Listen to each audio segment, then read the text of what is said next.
Double Cross is an action platformer with very enjoyable and creative level design and a charming art style.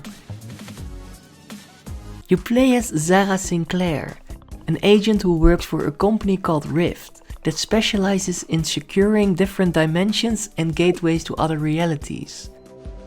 All seems fine until a masked villain attacks Rift headquarters, and now it's up to you to find out who's behind the mask and what this person's plans are.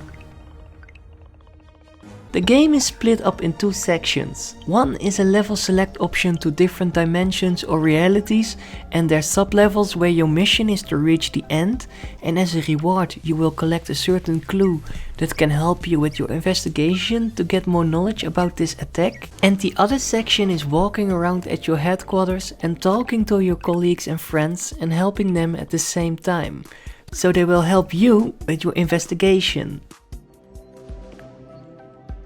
Just talking to these NPCs and most of the time to a specific NPC wasn't always the most captivating gameplay.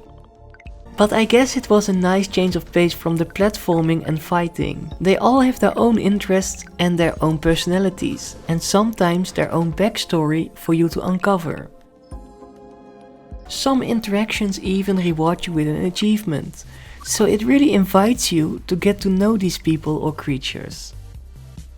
But all these different levels in different dimensions or realities were for sure the most fun I had in this game.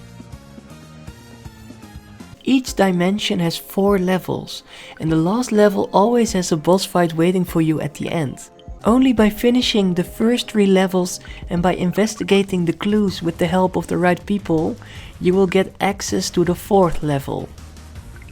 What I really enjoyed about these levels in each dimension is the fact that they always introduce you to a new mechanic. Each level is unique, and sometimes even more creative than the previous one.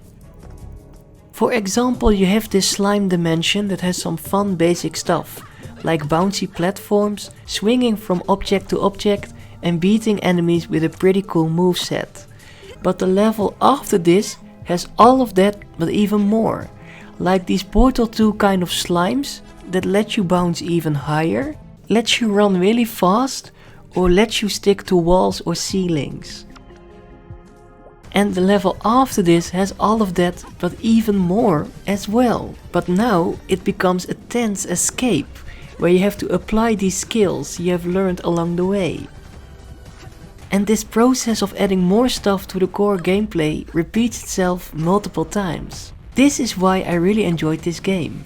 It never became stale or boring because of the great level design. And to make it even more inviting to play through all these levels, the game gives you the option to explore each nook and cranny to collect these upgrade crystals that let you upgrade your abilities or even unlock new abilities. These abilities can differ from giving you new moves or fight moves to giving you more space for error, and therefore making the game less difficult. I thought it was pretty clever game design, and finding these crystals required a bit of thinking outside of the box sometimes. In my opinion, each level has its charm, and they all are enjoyable to play. Most of the time I enjoyed the 3rd level of each dimension the most, because they were the most challenging. Despite each dimension having 4 levels in the same setting, the levels always stayed fresh and memorable. Especially this one level where you have to play these arcade games to progress. But only by beating each high score will you be able to collect all the upgrade crystals in this level. I really enjoyed the challenge of collecting these crystals, and I spent most of my time in this level to achieve this. The boss fights were pretty cool as well, because you have to apply all the stuff you have learned in that specific dimension. They weren't that difficult, but they required a bit of thinking here and there. I also have to say that I didn't expect to play this game with a mouse and keyboard, because I like to use a controller when I play platformers. But especially this grapple hook ability and this throw ability required a bit of precision in some cases, so using a mouse felt more comfortable. Only the platforming and the fighting became a bit harder, but that didn't make this game less enjoyable for me. So in general, I was really surprised by the cool level design of Double Cross.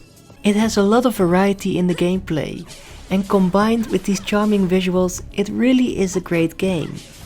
The whole investigating stuff at your headquarters isn't always the most fun to do, but it weaves pretty well into the story, and it makes you explore the whole building, and lets you meet all these interesting characters. Double Cross is without a doubt an underrated gem. It's enjoyable the whole way through its short runtime, and it will charm you with interesting world building and delightful characters.